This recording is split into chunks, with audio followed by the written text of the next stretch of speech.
Welcome to our fourth module, Integumentary System, Skin, from Chapter 2 of Unit 1. This course has been designed to be a review course to help prepare you to take the CRC, the Certified Risk Coder Certification Exam from the AAPC.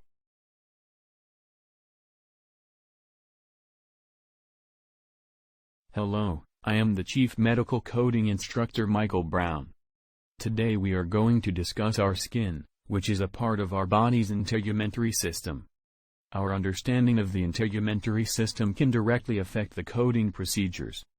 Imagine a situation where a vertical incision is made in the chest of a patient and deep inside the subcutaneous tissue over muscle fascia, deep-seated lipoma was found.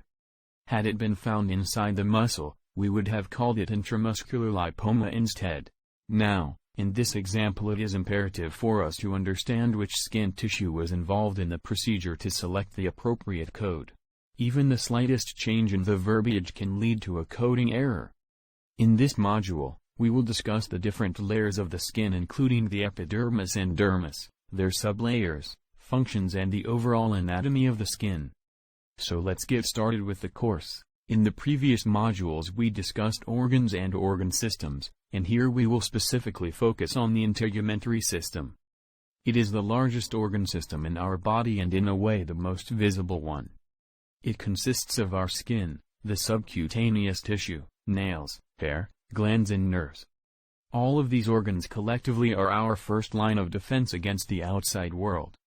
The skin prevents loss of fluid and keeps harmful substances out while hair plays different roles in different parts of the body. Scalp hair provides resistance from cold, nasal hair protects the nostrils from dust while the eyebrows and eyelashes keep dust and perspiration out of the eyes.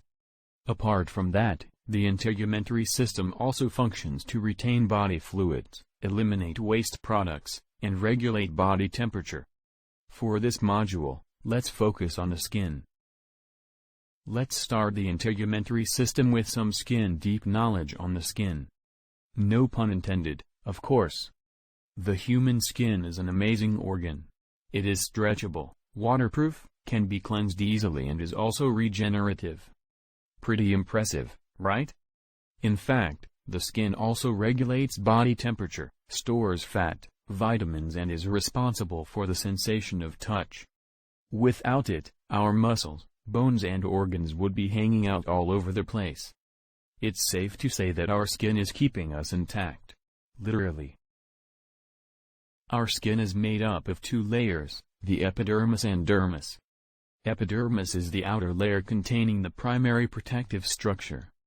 It is the layer that we scratch when we get an itchy sensation. Epidermis is made up of scale-like cells called the squamous cells, and consist of melanocyte, the cells which produce melanin, which is responsible for our skin color. The epidermis is relatively thin and constitutes just 5% of the skin. On the other hand, the dermis is the inner fibrous layer which buttresses the epidermis and provides the skin with elasticity. Sensations of touch, temperature and pain are processed in the dermal layer. We know that animals have skin too. What layer of their skin is used to make leather? That's a good question. It is made from the dermis layer. When dermis is treated with tannic acid, it becomes leather. Epidermis contains 5 sublayers. The stratum corneum, stratum lucidum, stratum granulosum, stratum spinosum, and stratum basale. These terms might seem daunting at first but don't worry, we'll learn it together. The first is the stratum corneum which literally means horny layer in Latin. Now when I say horny, don't imagine a horny lizard or something. That's pretty different. It contains dead cells made up of keratin which largely acts as an outer barrier. Can you tell me where else we can find keratin in our body? Yes, it is in our hair. I remember it from a shampoo ad. Michael, haha, that's correct. Apart from the hair and skin, it is also present in our nails. The second one is stratum lucidum, which means clear layer. Now if you remember our earlier module of root words, you will notice that lucidum and the word lucid which means clear, are similar, as both of them have the same root word. This layer is only found on the palm side of the hand and the soles of the feet. The third layer is called stratum granulosum, or the granular layer, because it is shaped like granules. This layer retains moisture and prevents dehydration. It is responsible for the process of keratinization. There are two types of granules attached in this layer, the keratohyalin and lamellated. The former binds the keratin and the latter provides a barrier to the skin. The fourth layer of the epidermis is called stratum spinosum and is composed of prickle cells. These cells produce keratin and have a thorny shape, hence the name prickle cell. And lastly we have stratum basal, which is the innermost layer and is made up of basal cells. It is in this layer that the process of cell division occurs. The dermis, on the other hand, has two layers. The first is stratum papillare and the second is stratum reticulaire. Stratum papillare, also called the papillary layer, is the outer layer of the dermis and contains the endings of capillaries, lymph vessels and sensory neurons. The capillaries expand and contract to decrease or increase the blood flow, which is an important factor in temperature regulation, while the sensory neurons detect heat and pressure. Here's an interesting fact. The papillary layer is responsible for the unique pattern of our fingerprints. Imagine how many crimes this layer has solved. Let's move on to the inner layer, stratum reticulaire.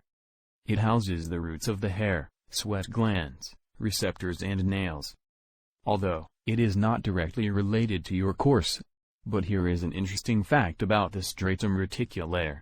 It creates tension lines called Langer's lines that are crucial in determining the direction within a specific area of skin and are handy when it comes to forensics and cosmetic surgery.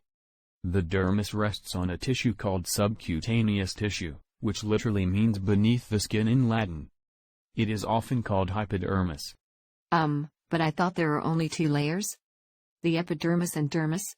I can understand your confusion. The hypodermis is not a layer in itself. It is just a thick tissue composed of the adipose tissue and acts as a bridge between the layers and the bone. Now for the last part of our module, let us dissect the skin layers and look at their anatomy. First, we have the epidermis, the outer layer which holds the hair shaft and the pores of the sweat gland. Second is the dermis, which in turn consists of erector pili muscle, responsible for goosebumps by contracting the muscles. Sebaceous gland, or the oil gland, which secretes sebum, which aids in lubrication. The hair root, hair follicle receptor. Eccrine sweat gland, which helps in stabilizing body temperature. Pacinian corpuscle, which is responsible for vibration and pressure. Cutaneous vascular plexus and the sensory nerve fiber. And finally, the hypodermis, which contains the adipose tissue. We have reached the end of our fourth module of the second chapter. I have given you a basic overview of the skin, epidermis, the dermis and the anatomy of the skin, including all the glands and receptors.